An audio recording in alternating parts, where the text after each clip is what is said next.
Okay. In the first lecture, we have defined cluster point, and therefore, if we know what do we mean by cluster point, we should know what do we mean by isolated point. We should know what do we mean by point which is in the interior of the domain. The point which is a boundary point of the domain. So intuitively, even if understand these terms, it is important to write the correct definition, and therefore I give a chance to you to create your own definitions, and the experience of writing definition for a cluster point is there with us, and therefore now I would like you to write the definition. Write definition of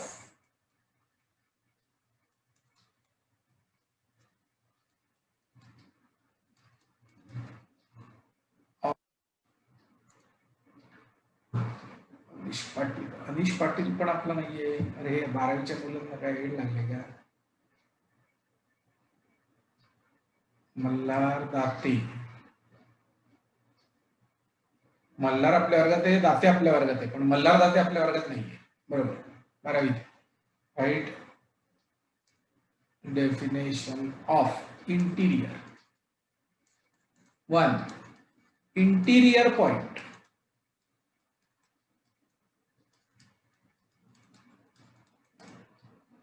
So what do we mean by interior point? Suppose I specify domain or interval, say 2, 3, or closed interval 2, 3. Then 2 is not interior point, 3 is not interior point, but every point in this domain, in this, is an interior point. You have to first intuitively understand what is the meaning of interior point. Okay, so in both these domains, both these sets, set A and set B, 2 and 3 are not points, but any other point in that domain, it is an interior point. Therefore, try and write the correct definition of interior point. I give you 3 minutes. Okay, so while writing the definition of interior point, the mistakes that you are creating. Now, if can I say 2, 3 belongs to real numbers, then it is not correct statement. This is a set, and belongingness is of object. Set is not an object. Set is the collection of objects. Okay, so 2, 3. 2, 3 can be subset of R. Okay, and 3 belongs to R. 3 belongs to R is a correct statement.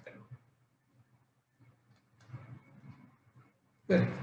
And 3 is a subset of R is the wrong statement. But if you create a set which has got only one element like 3, and you say C is a subset of R, then this is correct statement. So technically you have to be spot on. So this is how the definition of interior point goes.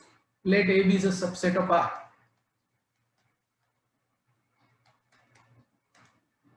Any point X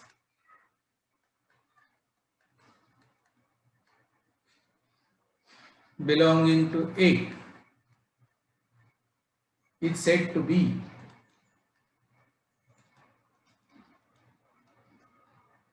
an interior point of A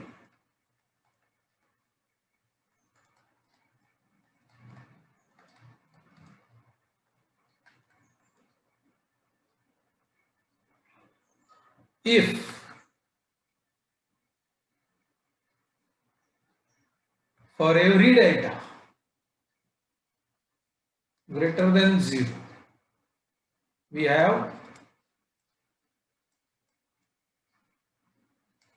x minus delta, x plus delta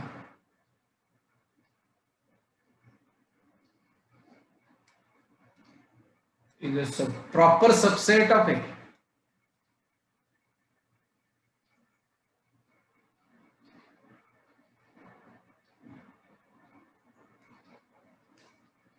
Now you have to question this definition, and if there is a flaw, we will have to change the definition. But this is what is there with me. For every delta greater than 0, we have x minus delta and x plus delta, proper subset of A. Is it making the interiorness of the point very clear? And is our boundary point not disturbing this particular definition? We don't want boundary point. We don't want 2 in this case. 2 is not interior point. 2 is a boundary point. So will 2 also satisfy this definition?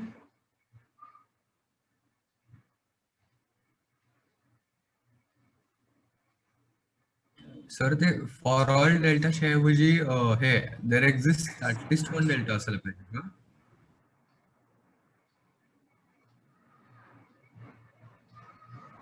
So we can have, if we take for all delta, then if we take a bigger value of delta, then that interval will not be a subset of A. Not even a proper subset.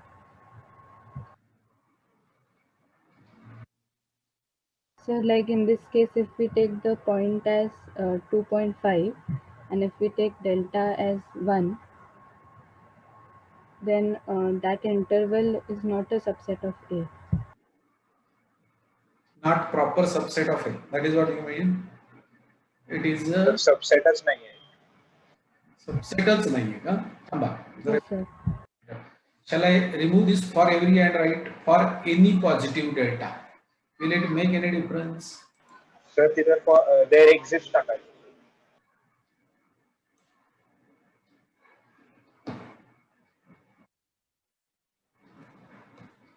Whatever it is written with me is for any positive delta. If for any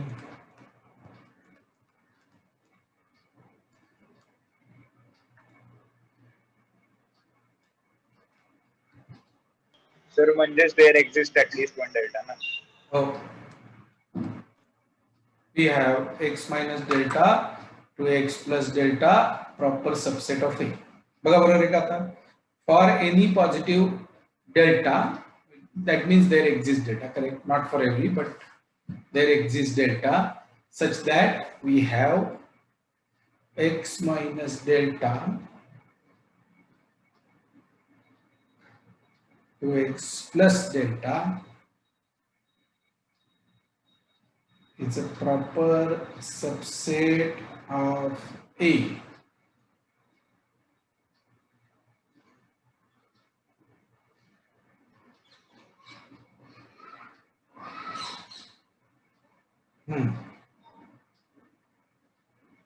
So will the boundary point disturb us? Suppose this is my A. Suppose now under consideration A is equal to 2, 3 is to interior point.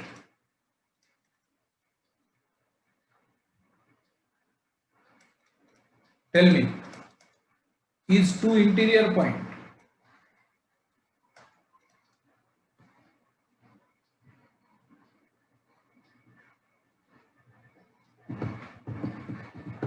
नाही sir. Because this is important. You need to have something to the left as well as something to the right. If you select 2, you don't have anything to the left.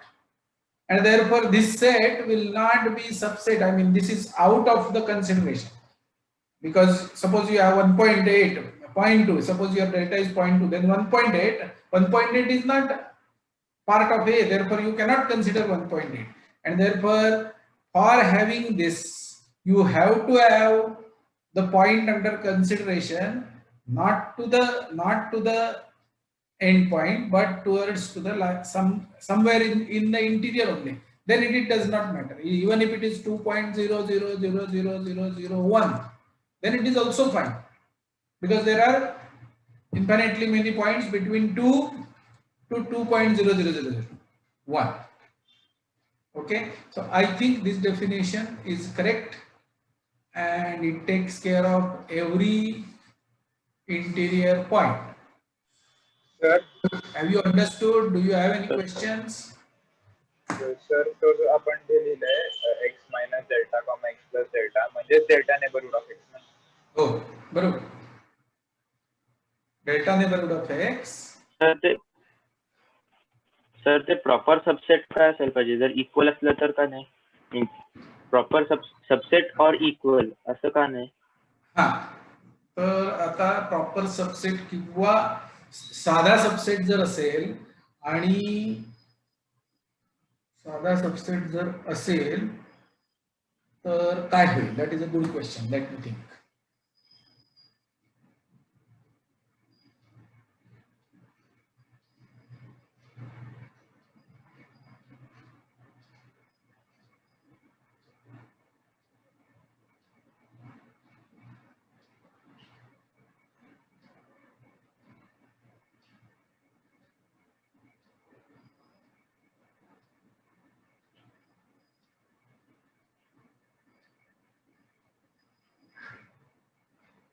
Yes, anybody can explain this? Okay, so what we are discussing here is whether they should be subset or a proper subset, and we will get clarity about it, or maybe a counter example if we put it a subset, normal subset instead of proper subset, once we define the remaining two important definitions of isolated point and boundary point. So let us write the definition of isolated point. Resume recording. Okay, we confirm that it need not be a proper subset. Even if it is a subset, it is okay and it will be considered as interior point, and our intuitive idea of interior point is not disturbed by having it as only subset and not proper subset. So we confirm that it is a subset. X minus delta to x plus delta is a subset of A. That is good enough for point to be in the interior of that set A. Okay. Now let me write down the definition of isolated point and then we discuss that. Let A be subset of R. Any point X belonging to A is said to be isolated point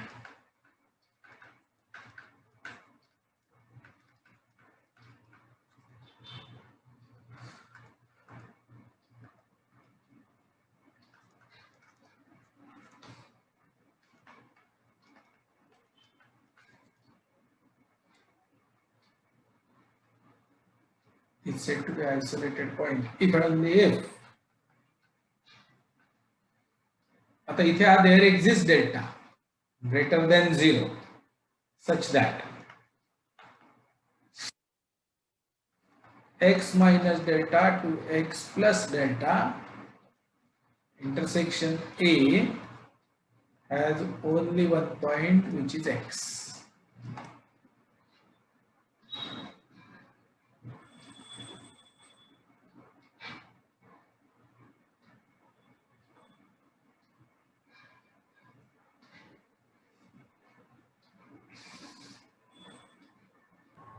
Excuse me, sir.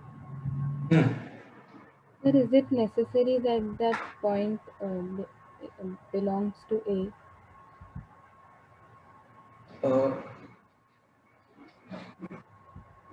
X belongs to A, you mean this one? Yes, X yes, belongs yes. to A, you are saying whether it is necessary, this one? So because in cluster point we just said that C is a real number for defining cluster Yes. point. In cluster point, that C need not be the member of A. But in isolated point, we are considering X to be a member of A because we want to discuss that point.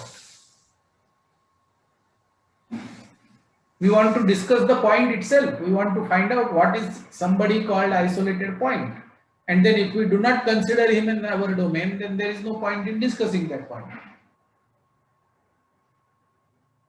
So X must be part of A. Then only we'll say X, A is isolated point of A.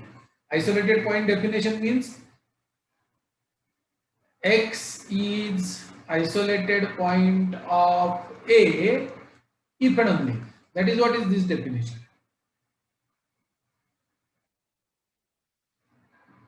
Okay, if we take some examples, it will be very clear.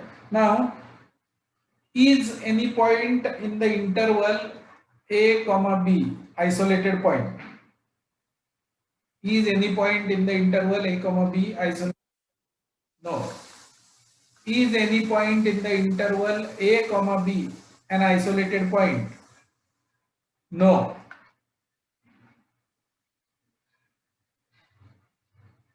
Set of natural numbers. Is every point in the set of natural numbers an isolated point?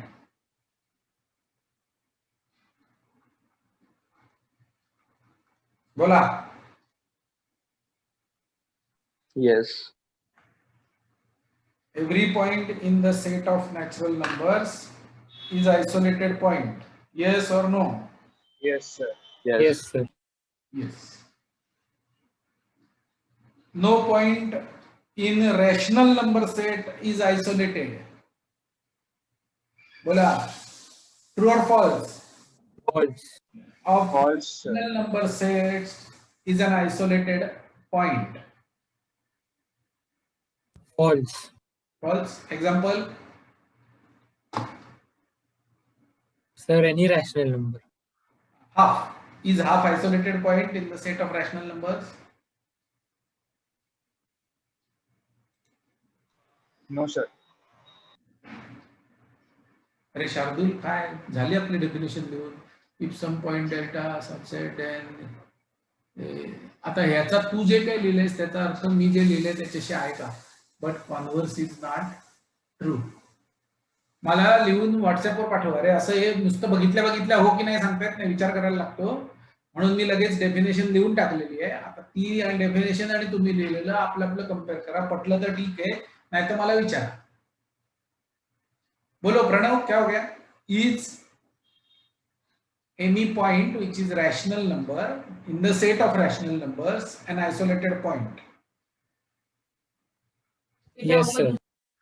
Yes बोल रहे हो तो example दे दो ना मुझे half suppose I consider half as a rational number amongst the set of rational numbers is it isolated point Oh, sir.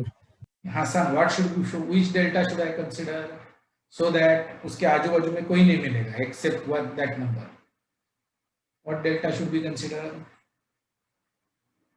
Sir, I don't know what exactly which delta to consider, but I'm using the fact that there exist infinitely many rationals between any two rationals. yes but then if it is if your set under consideration is a set of rational numbers then you will not be able to find any delta which will isolate say for example half and there will not be anybody near half in that delta ऐसा delta मिलेगा नहीं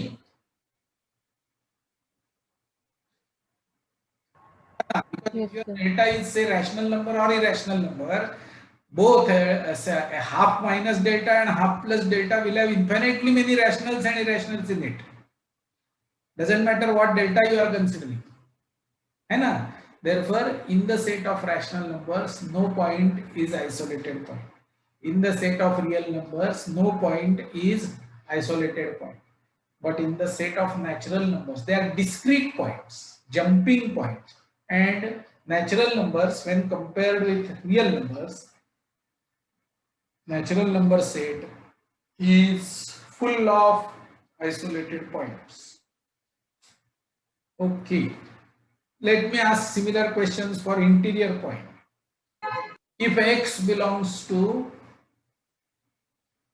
if x belongs to here a comma b, or x belongs to a comma b, is x interior point? Yes. If x belongs to a comma b, is x interior point? बोला. If x belongs to a comma b closed interval, then is x an interior point? So not necessarily. No. If x is equal to a or b, then no, else yes. Sir, Yes. Sir open interval A comma B मध्ये boundary points कुठले असतात? Boundary points A आणि B असतात, पण ते part of that domain नसतात. Sir पण मग त्याच्यातला जो म्हणजे असं जर आपण फर्स्ट एलिमेंट लिमिटिंग केस मधला फर्स्ट एलिमेंट बघितला त्या सेट मधला लोएस्ट एलिमेंट, तर तो नसणार इंटिरियर पॉइंट. फर्स्ट एलिमेंट म्हणजे काय? म्हणजे त्यातला जर आपण ऍब्सोल्यूट मिनिमम घेतला त्या सेट मधला, तर सांग ना, मग इंटिरियर पॉइंट असणार. नंबर सांग ना. समजा 2,3 मधला फर्स्ट एलिमेंट कोणता आहे? तर तसं आता आता प्रॅक्टिकली नाही सांगता येणार, पण मॅथमॅटिकली तरी मिनिमम आहे ना सर. सांग ना मग. असला तर सांगता आला, मॅथमॅटिकली उलट सांगता आला पाहिजे, प्रॅक्टिकली नसेल तरी. जर तू म्हणतोयस ओपन इंटरवल 2,3 ला फर्स्ट, पहिली गोष्ट म्हणजे फर्स्ट एलिमेंट, फर्स्ट एलिमेंट आणि लास्ट एलिमेंट सांग कोण आहे तो? तर म्हणजे आपण फंक्शन जेव्हा केलेलं होतं तेव्हा आपण एक डिस्कस केलेलं होतं की मिनिमम ऑफ सम एलिमेंट आणि मॅक्सिमम ऑफ सम एलिमेंट असं एक फंक्शन असतं. तर मग त्याला आता ह्याला जर आपण असेंडिंग ऑर्डर मध्ये अरेंज केलं आणि त्यातला मिनिमम बघितला, तर मग तो सगळ्यात लोएस्ट एलिमेंट असणार ना, आणि मग त्याला तो इंटिरियर पॉइंट कसं काय असेल? पण तो We सांगता आला cannot find minimum of such a set. So lowest कोण आहे तो सांगता आला तर बरोबर आहे तुझं म्हणणं. मग there तो will be interior point infinitely नसणार. many points between that minimum. सांगता येत नाही ना आपल्याला ओपन इंटरवल असल्यामुळे, म्हणून तर आपण फसतोय. त्यामुळे आपल्याला ऍक्सेप्ट करण्याशिवाय पर्यायच नाहीये की ओपन इंटरवल 2,3 मधला प्रत्येक पॉइंट हा इंटिरियर पॉइंट असणार. हो हो बरोबर आहे. Why? Because it satisfies definition. That is where we are supposed to align our thoughts with this new thinking. Okay. So now let us write the last definition. Boundary point. When will you call a point boundary point?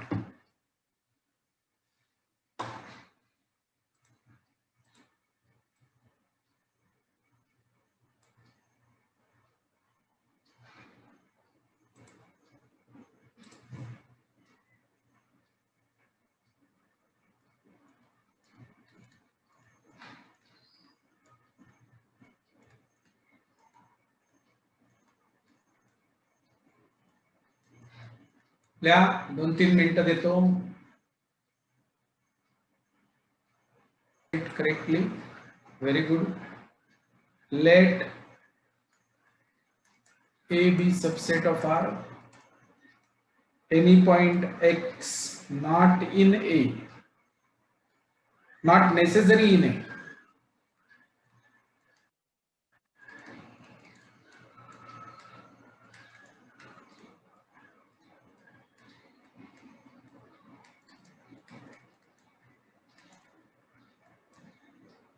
Is said to be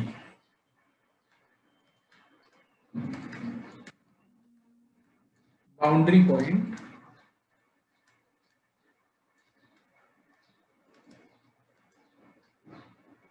of A if and only if for every delta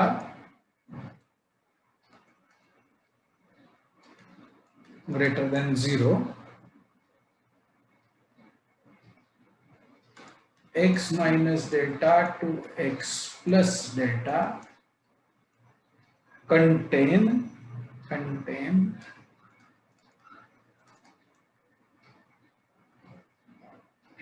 at least one point of A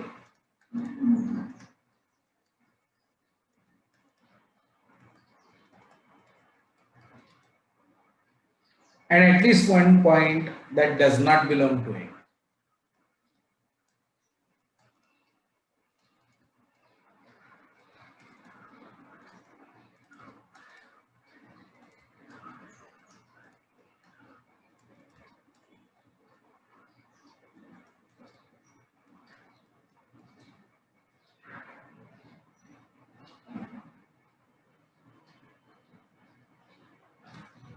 बरोबर आहे?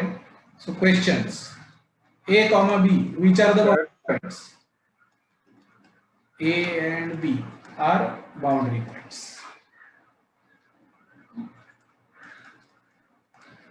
Same closed interval A comma B, which are the boundary points? A and B are boundary points.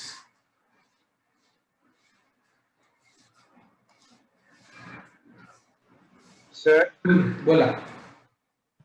Sir actually जर आपण आता example घेतलं 2,3 त्या सेटचं, तर त्यातला 2.5 हा पॉईंट घेतला आणि डेल्टा 1 घेतला,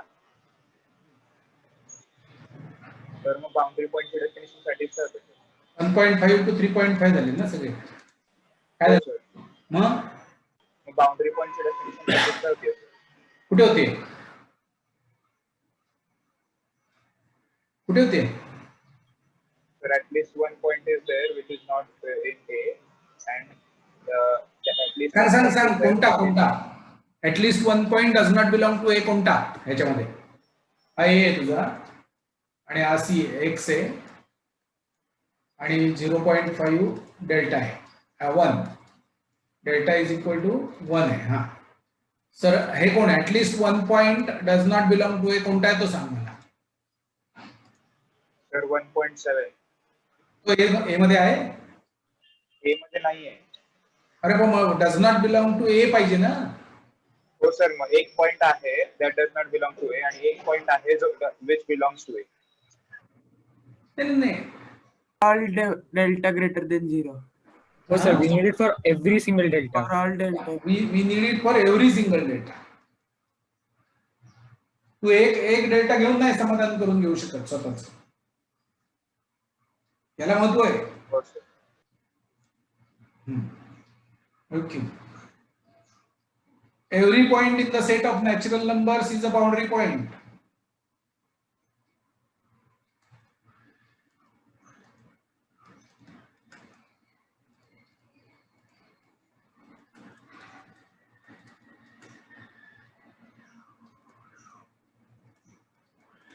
ठीक है? No point is a boundary point in R.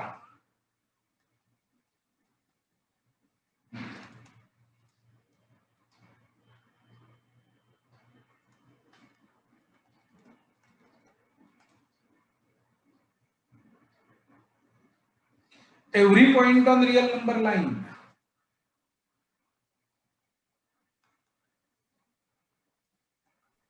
Sir, how is third true?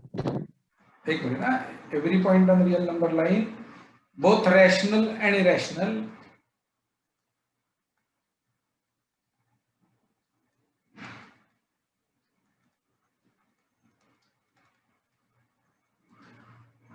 is a boundary point for set Q.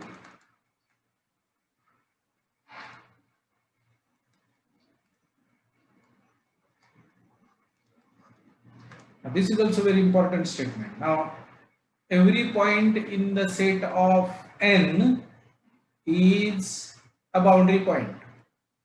Is it satisfying the definition? Is it satisfying the definition? Yes. For every delta, the natural number itself will be part of this. So at least one point of A is there, and for every delta, there will be some point which is not belonging to A in the neighborhood of that point natural number, and it will be true for every delta. You know? Yes, sir. Understood? Yes, sir. Okay. Last one. every point of real number line, both rational and irrational, is a boundary point for the set Q. Q is a rational number set. That is yet another way of visualizing the real number line. Every point is a boundary point because you will have one point in your delta neighborhood. No matter what delta you choose, you will have a point which belongs to A, and you will have a point which does not belong to A in that delta neighborhood. And therefore, by definition, every point in set Q is a boundary point, rational and irrational. Okay, so I think we are doing good. Now let us get into algebra of limits. We have already defined addition function, multiplication function, subtraction function and ratio function. हे झाले लिहून?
Okay.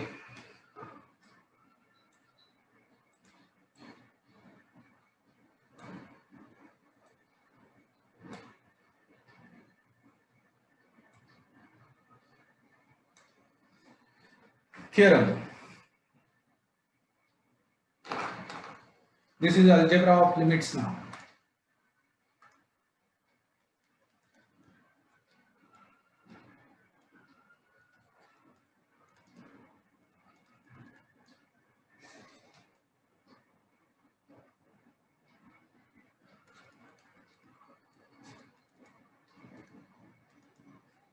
Let f1 comma f2 be defined from A to R. Let C belong to R, the cluster point of A.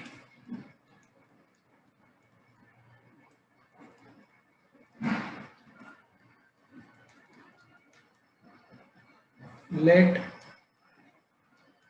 L1 comma L2 belong to R if 1 limit f of x, f1 of x as x tends to C is equal to L1, and 2 limit f2 of x as x tends to C is equal to L2, then limit 3, this is to be proved, limit x tends to C f1 plus f2 of x is equal to L1 plus L2, and simultaneously we can prove and for limit f1 minus f2 of x as x tends to C is equal to L1 minus L2. I give you 5 minutes to try your own proof. Now it is going to be epsilon delta proof, and see what is given to us is this 1 and 2. That means their definitions are available for use. And now what is to be proved? Say for example you have to prove 3. So if I give you any epsilon for 3, you should show that delta can be calculated and it remains within the required limits. So that is what is the idea of writing the proof of this theorem. I give you 5-7 minutes to write it. After that I will write. There is no point in checking your, because it will not be possible to check your proof on screen, but you should give sincere attempt to write your own proof. Okay, let me begin writing.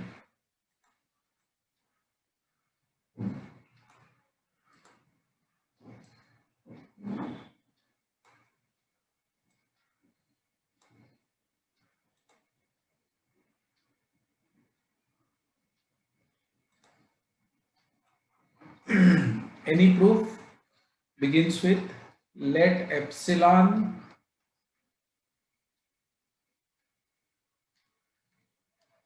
greater than 0 be given. Now the idea is basically this epsilon is given for say this function f1 plus f2 of x. Okay, so basically what we want to prove that L1 plus L2, this whatever this value is, stays in the epsilon limits of,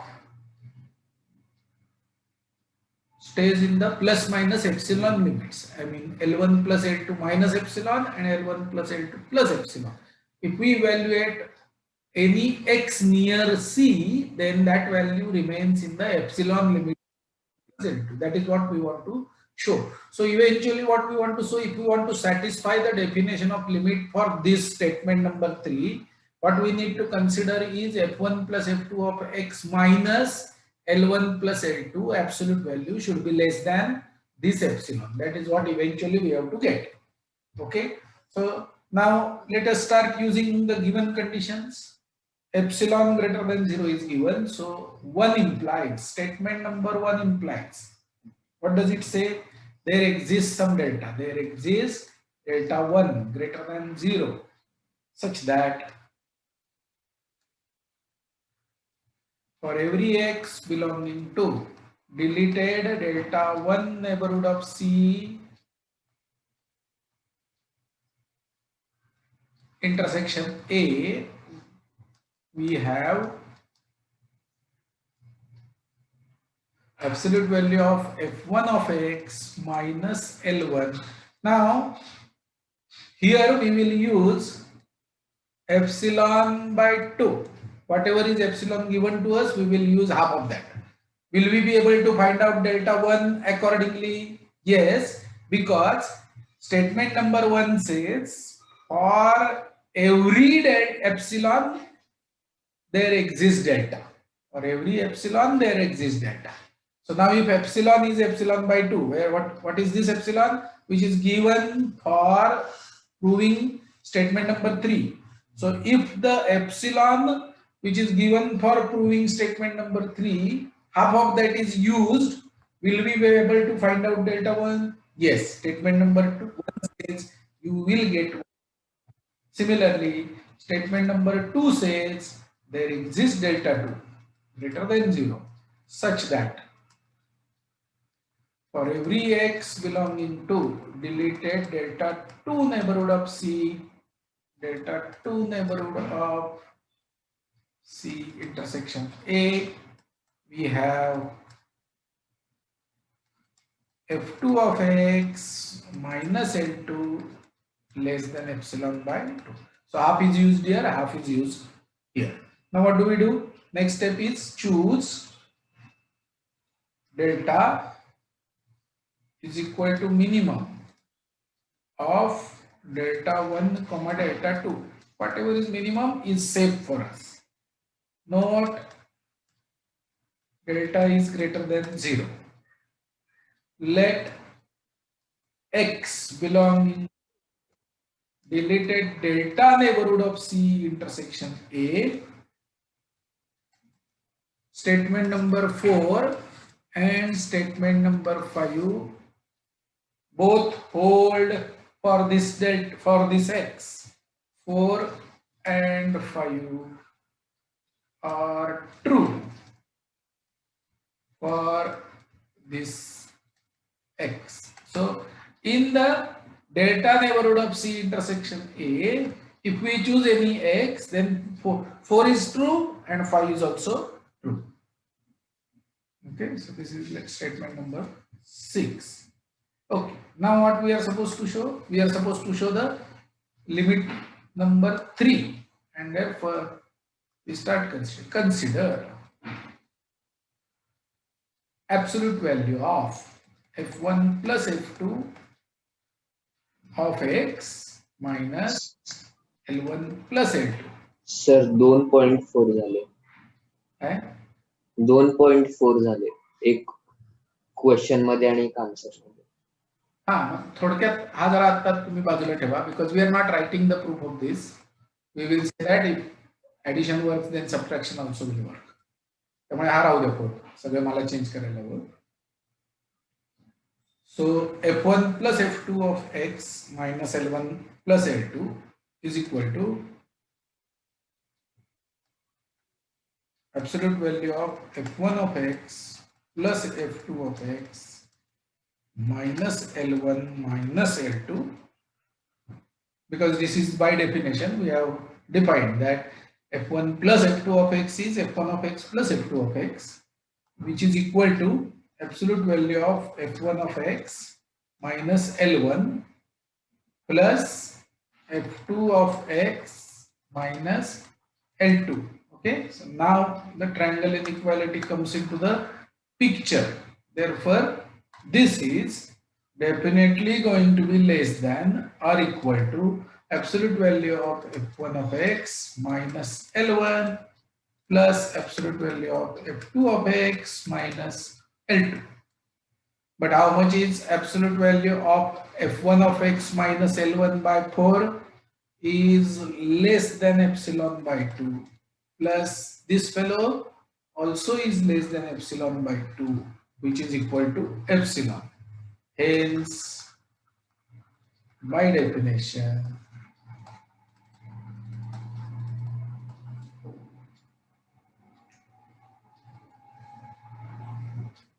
three is true.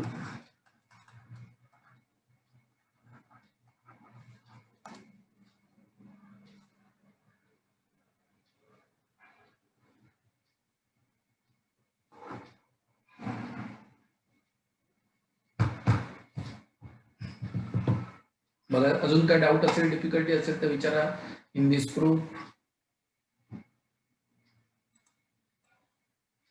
And you should understand the style of writing these proofs also.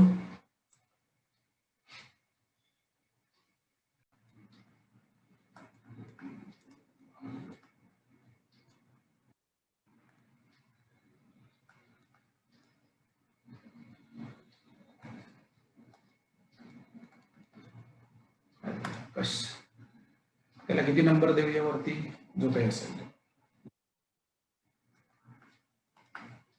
X tends to C, f1 minus f2 of x is equal to L1 minus L2. So consider absolute value of f1 minus f2 of x minus L1 minus L2, which is equal to absolute value of f1 of x minus f2 of x minus L1 plus L2, which is equal to absolute value of f1 of x minus L1 and then plus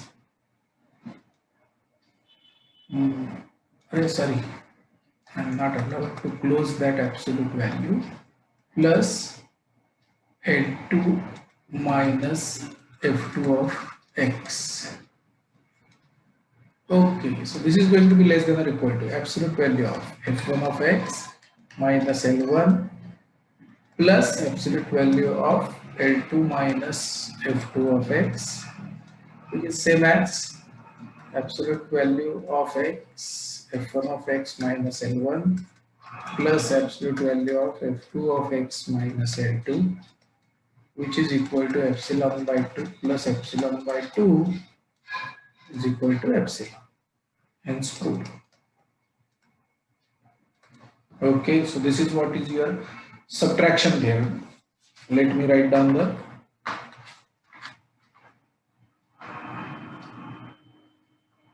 now you may have question whether we should divide them in half or 1/3, 2/3 and 1/10 and 9/10. It is fine. I mean, it depends on which function you are dealing with. You can choose your epsilon and delta. Okay, this is technical proof for academic purpose. When it comes to real life, you need to figure out of total epsilon which is available to you, how much to use for function number 1 and how much to use for function number 2 depends on the efficiency and economy of those two functions. Just did not make it half. I can give you examples of that little later, but let us try to write down the proof multiplication. Sir excuse me Sorry, बोला. Sir आपण addition rule वापरून subtraction prove करू शकतो का म्हणजे addition theorem हो करू शकतो. ऍक्च्युली तेच केलं ना टायमिंग. फक्त ते अपोजिट डायरेक्ट हो करू शकतो. डायरेक्ट ते वापरून करू शकतो. जसं ट्रिग्नोमेट्री मध्ये आपण अल्फा प्लस बीटा मध्ये मायनस बीटा टाकून केलं तसं. हो करू शकतो.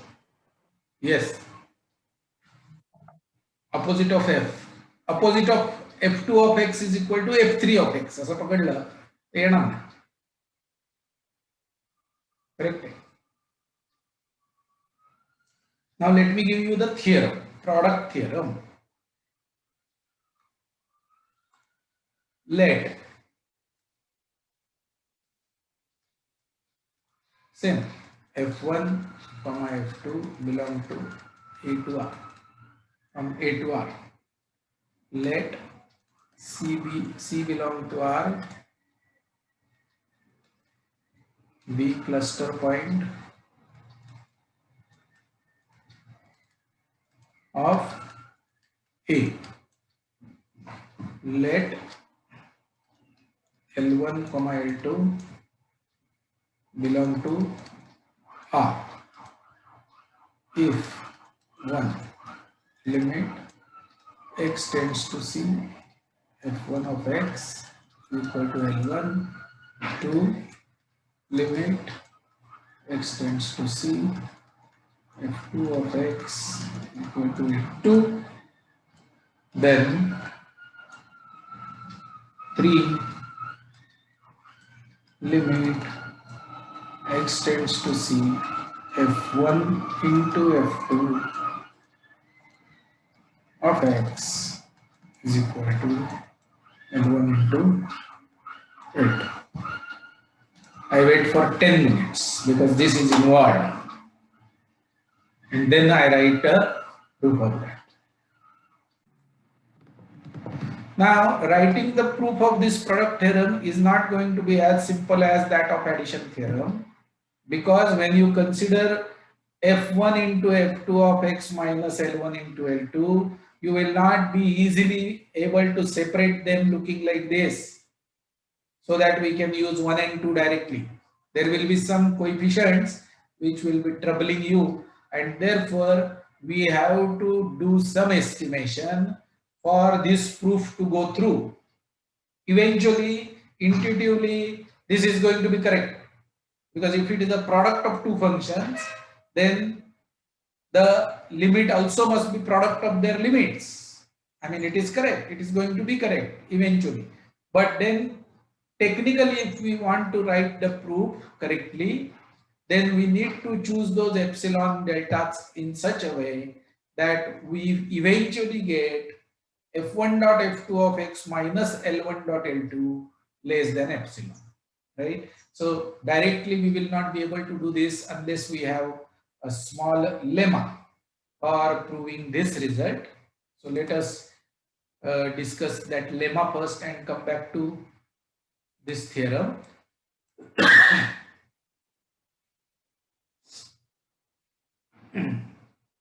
Now the lemma, before explaining you the lemma, let me show you what is required to be done.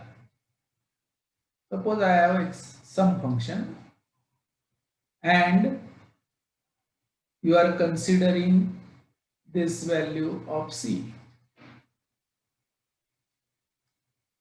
Okay, and the value of the function is here, f of c. We call it as say L. Okay, now basically what you want. So I mean, before explaining this, let me figure out where do you get stuck in this. Where do you get stuck? So this is a rough work. We will write down the complete correct proof later on, but rough work.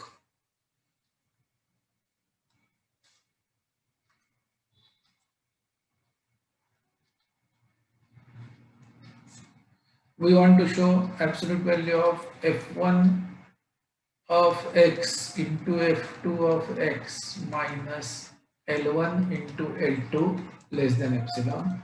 And suppose we force the factor and we say f1 of x into f2 of x minus L2, then what damage we are doing? f1 of x minus into minus L2, so plus f1 of x minus L1 into L2. This is same as above, right? This is same as above. Therefore, I get f1 of x into f2 of x minus L2 plus L2 Sir, it should be yes. Just a moment, I made a couple of mistakes. It should be negative, it should be positive, etc. So this is plus L2 times f1 of x minus L1 L2. Therefore, I take out L2 common here. Inside bracket f1 of x minus L1. Okay, and now using triangle inequality, I should be able to split them, no doubt about it, but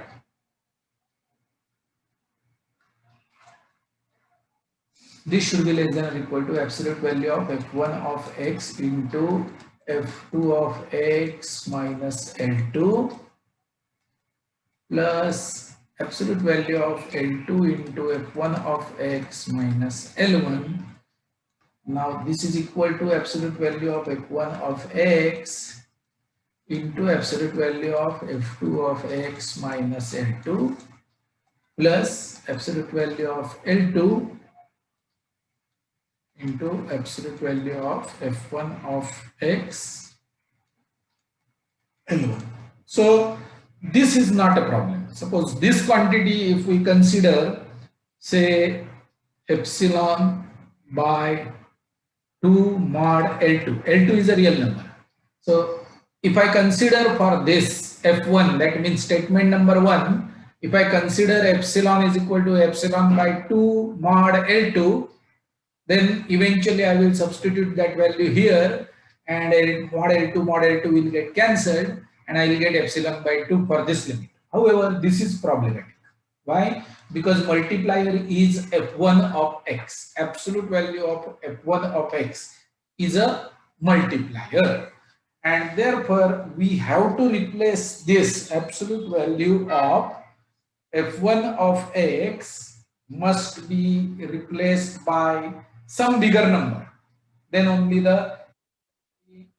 so this number, this particular quantity should be replaced by some bigger number, and bigger number means we want to keep this absolute value same.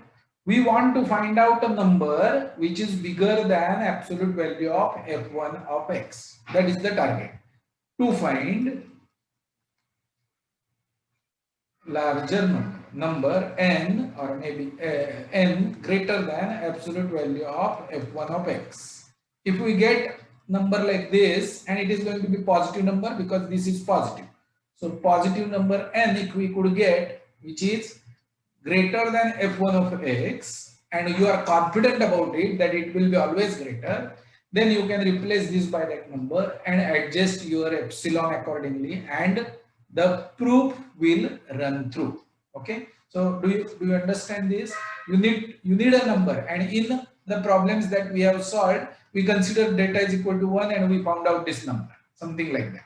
Okay, but now f1 of x limit is given to us. This is the limit, and therefore we want to be very sure about that number n such that it is greater than absolute value of f1 of x. So for that we need this lemma, and therefore I am here. Now this is f1 of x.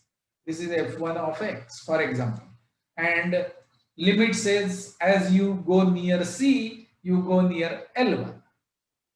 Okay, so now what I will do here is, maybe suppose epsilon is equal to 1 is given to me.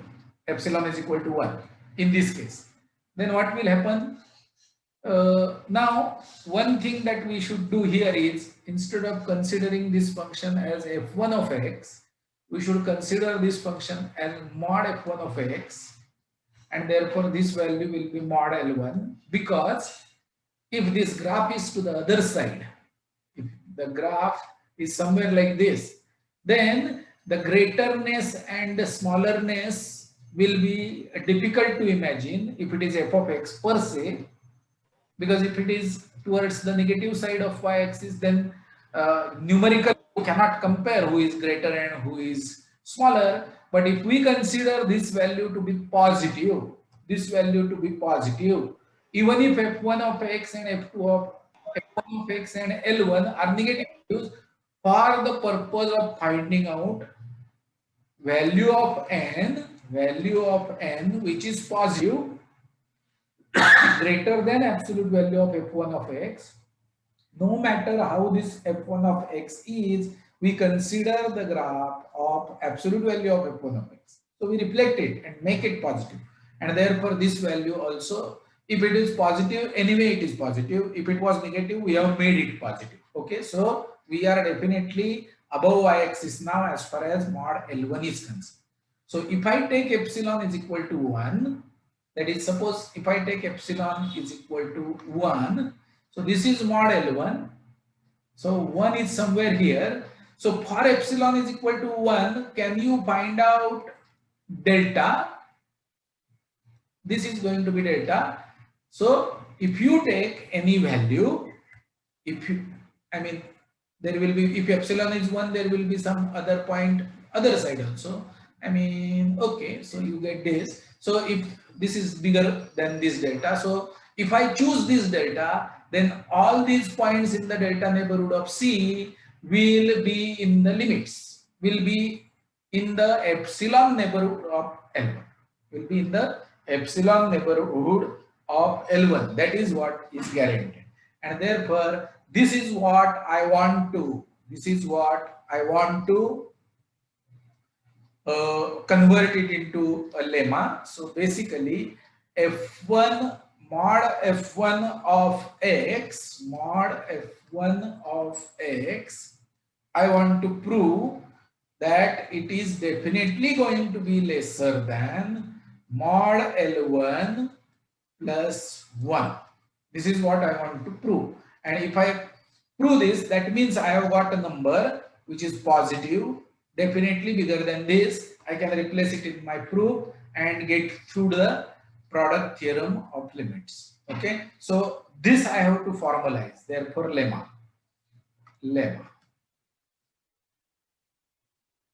What is this lemma? Let A be subset of R.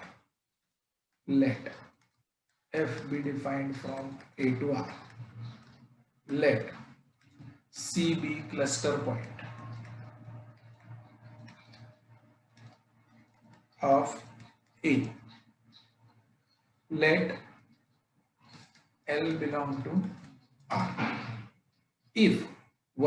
if limit x tends to c, f of x is equal to L, then there exists delta greater than 0 such that for every x belonging to deleted delta neighborhood of C intersection A, we have absolute value of f of x is less than absolute value of L plus 1. Now this 1, it could be 2 also, it could be 5 also, it could be 0.5 also. Okay, so we want a definite positive real number which is greater than mod f of x. So this is my lemma, and the proof of this lemma is as follows.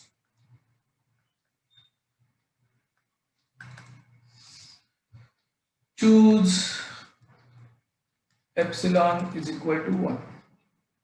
1 implies there exists delta greater than 0 such that for x belonging to deleted delta neighborhood of C intersection A, we have, what does statement number 1 say? Absolute value of f of x minus L is less than 1, right?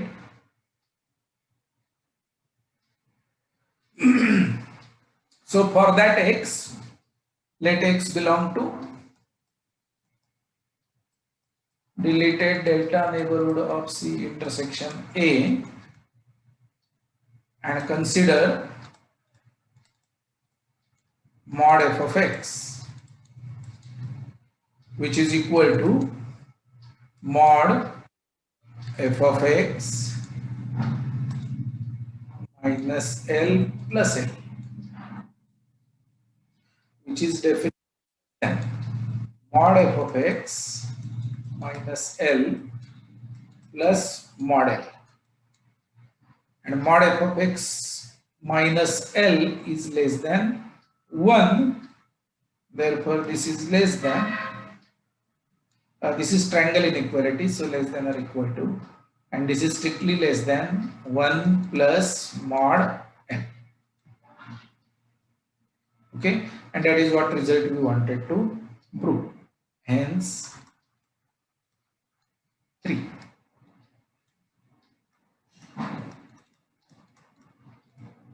Now many of you might be thinking, what is this happening? I mean, for completing the proofs, we are doing everything. We can, I mean, we are doing whatever we want, and eventually we will put this value back over there and complete our proof. Yeah, I mean, in some sense, it is right, but see, intuitively, can we find out such n which will take place of this absolute value of f1 of mod f1 of x? Yes, there will exist. So if the function is known, we can always find out this value n, which is bigger than this. But right now the function is not known, and therefore we have to write it for not known function or a general function, and therefore we need to establish some result which will be always true. Okay, so here what we are trying to say in this lemma is, if f of x in the limiting case becomes L1, then absolute value of f of x will be always less than absolute value of L1 plus some positive constant. That is what we are trying to say. And that positive constant is 1. In this case, we have taken it to be 1. It could be 100. It could be 5. It could be 0.5. It could be 0.1. Good enough. We just need a positive number greater than absolute value of f1 of x, and we need to legalize it. And therefore, in this case, we end up getting 1 delta, and we have to respect this delta of this lemma while writing the proof of product theorem. Now there will be 3 deltas for which we need to respect while writing the proof of this. 1 delta is going to be because of statement number 1. another delta will be because of statement number 2, and third delta because of lemma, because you need to take care of these people. That delta is important, because if your delta business is not correct, then this might not be true. The lemma may not be true. It is true for those x which are in the delta neighborhood of C, and that delta is calculated for this one. Epsilon is equal to 1. If epsilon, delta is going to be different. You can calculate that little differently. So that delta is very important and need to be considered while choosing the minimum amongst delta 1, delta 2 and this delta. Okay, that is what is making this proof technically correct, and there is no error. However, intuitively we were aware, if it is a product of function, then the limit also should be product of limits.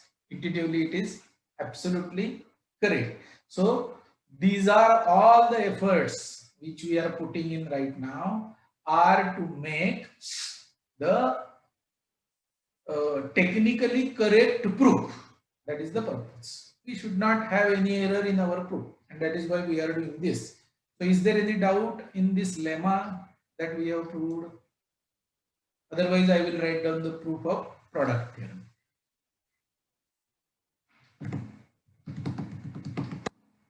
Now why we wanted a bigger number here? Because this mod f1 of x was in the numerator. When it comes to ratio theorem, we will be in similar trouble, where this mod f1 of x or somebody like that will be in the denominator. In that case, we need a smaller number. We will find out how to go about it when it comes to that. But when it is a multiplication, when it is a numerator, we don't want to disturb this inequality. It is strictly less than inequality which is going on. Therefore, we want to make this quantity bigger than it is right now. And when it is like this, it is dependent on value of the function at x, which is dynamic. X is dynamic. X is not fixed. Otherwise, this would itself become a constant. But as x is moving in the delta neighborhood of C, f1 of x is the value which is not fixed. It is dynamic value, and therefore we cannot replace it by a direct constant. We have to replace it by a safe constant. Safe constant. हाँ बोला झालंय ना? ठीक आहे. मग office संध्याकाळी किती 5 ते 7:30 असतं ना उघडं? ठीक आहे, जमलं तर आज येऊन मी घेऊन जातो. चालेल. आणि त्याची फी किती आहे? मी ते आलं आणि तिथे कॅश दिली तर चालेल का? हा, मी देतो मग कॅश आल्यावर. चालेल. थँक्यू.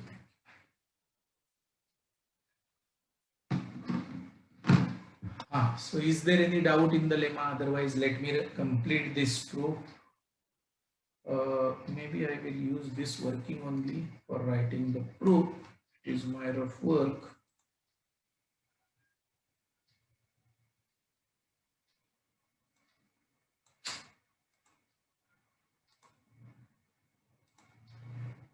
सर थोडंसं लेफ्टला स्क्रोल करू शकता? काय? थोडंसं उजवीकडे स्क्रोल करू शकता? हो, करतो. मी जरा माझी एनर्जी वाचवायचा प्रयत्न करतोय. थांबा जरा.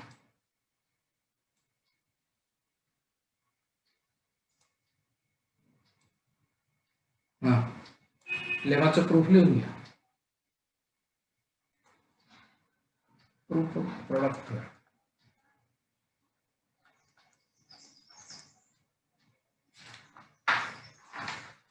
Let epsilon greater than 0 be given.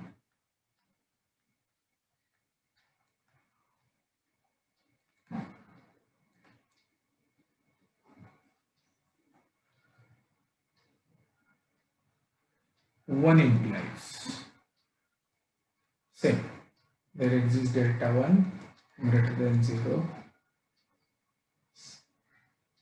such that for every x belonging to deleted delta 1 neighborhood of C intersection A, we have absolute value of f1 of x minus L1 is less than or equal to epsilon by 2 L2. That is what this value is. Okay. Statement number 2 implies there exists delta 2 greater than 0 such that for every x belonging to deleted delta 2 neighborhood of C intersection A, we have absolute value of f2 of x minus L2 is less than epsilon by 2 into 1 plus mod L1.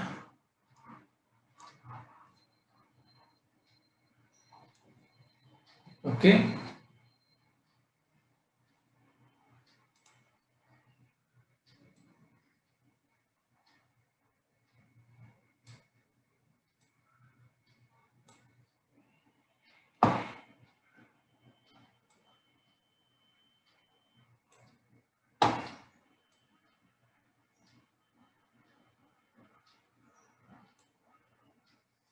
Okay. Consider now mod L1, then by lemma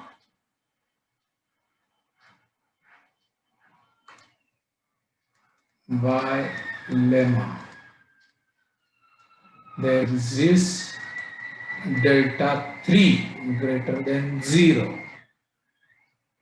such that for every x belonging to deleted delta 3 neighborhood of C intersection A, we have absolute value of f1 of x is less than 1 plus absolute value of L1. So we are done with 3 deltas. Choose.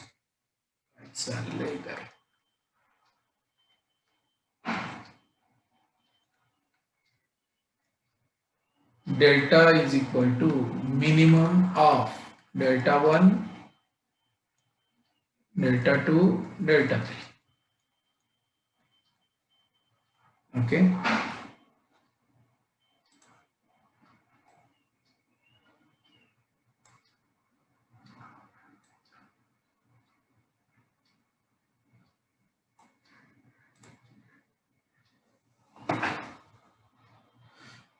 For this delta,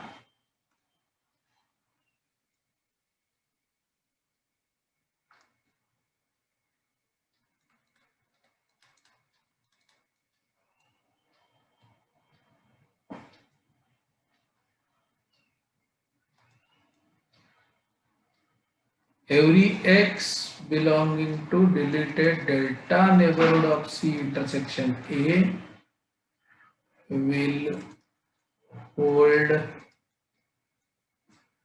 statement number 4, 5 and 6. This is 4, this is 5 and this is 6.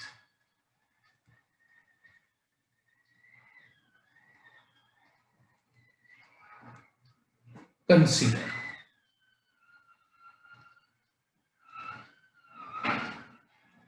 absolute value of f1 dot f2 of x minus L1 dot L2 is equal to absolute value of f1 x into absolute value of f2 into x minus L1 into L2 is equal to this, is equal to this, is equal to this. and in the end what we are supposed to replace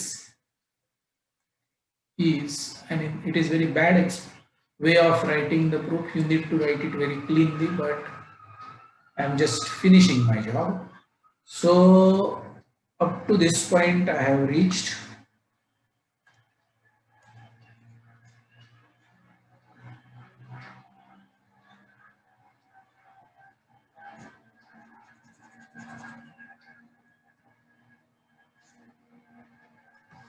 And I'm supposed to delete this animal also. I'm supposed to delete this animal also. Delete. Okay, so now absolute value sign here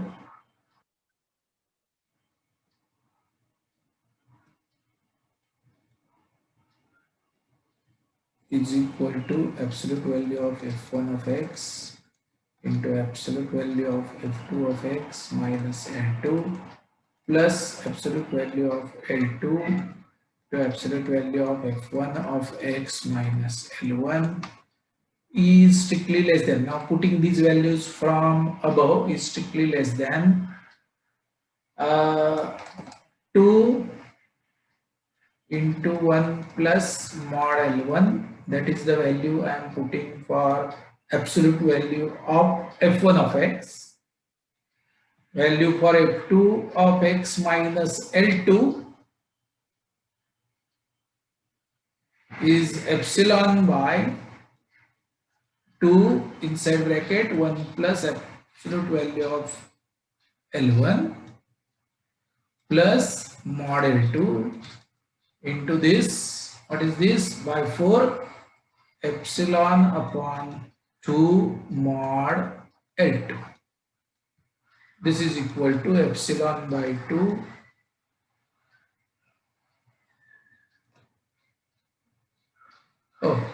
this should not be 2 here.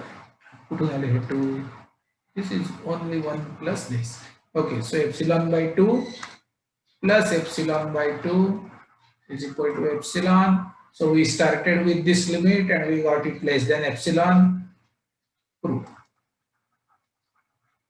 Okay, this is little involved. Unless and until you go through it several times, you will not be convinced about it. So maybe you complete the writing of this proof, and that is what is our lecture today. Sir बोला. मी वेगळी method try केली एक. बरं. So if we consider f of f1 into f1 plus f2 x of x आणि मग मी त्याला square केलं म्हणजे त्या अख्ख्या फंक्शनला स्क्वेअर केलं म्हणजे f1 plus f2 whole square of x आणि मग तेव्हा ते डील करायला इझी होऊन जाईल कारण की मग f1 of x1 f1 f2 आणि मग L1 L2 सेम असणार. So that would be L1 plus L2 whole square basically. म्हणजे f1 of x dot f1 of x minus L1 plus L2 whole square. आणि मग मी जर का त्याला a plus b minus b मध्ये लिहिलं तर a plus b would come as f1 of L1 plus L2 plus L1 plus L2 नाही हा एक second f1 of x plus L आणि f1 of x minus L. सो एक तर आरामात आपला एप्सिलॉन मध्ये आपण लिहू शकतो आणि दुसरं वाला आपल्याला ऍडजस्ट करायला लागणार epsilon so that we get the perfect value आणि then we can go to the next step. आणि मग जर का आपण परत सबट्रॅक्ट केलं using our usual method minus f1 of x square आणि मग x2 x स्क्वेअर आणि मग we would be left with 2x1 x2. जरा लिहिशील का सगळं डिटेल मध्ये व्यवस्थित, कारण I am not saying that this is the only way to prove this theorem. There could be one more way of proving it, but I will have to go through each and every step that you are performing and check whether it is valid or not. त्यामुळे तू NEET लिहिल्याशिवाय ते वाचून समजणार नाही, नुसतं बोलून नाही समजणार. त्यामुळे तू चांगलं अगदी मोठ्या पेपरवर लिही, कदाचित बरोबर असेल मग तुझं पब्लिशच करू आपण प्रूफ. त्यामुळे लिहिताना व्यवस्थित लिही. बर, आता जे बोर्डवर आहे ते सगळ्यांचं लिहून झालंय का?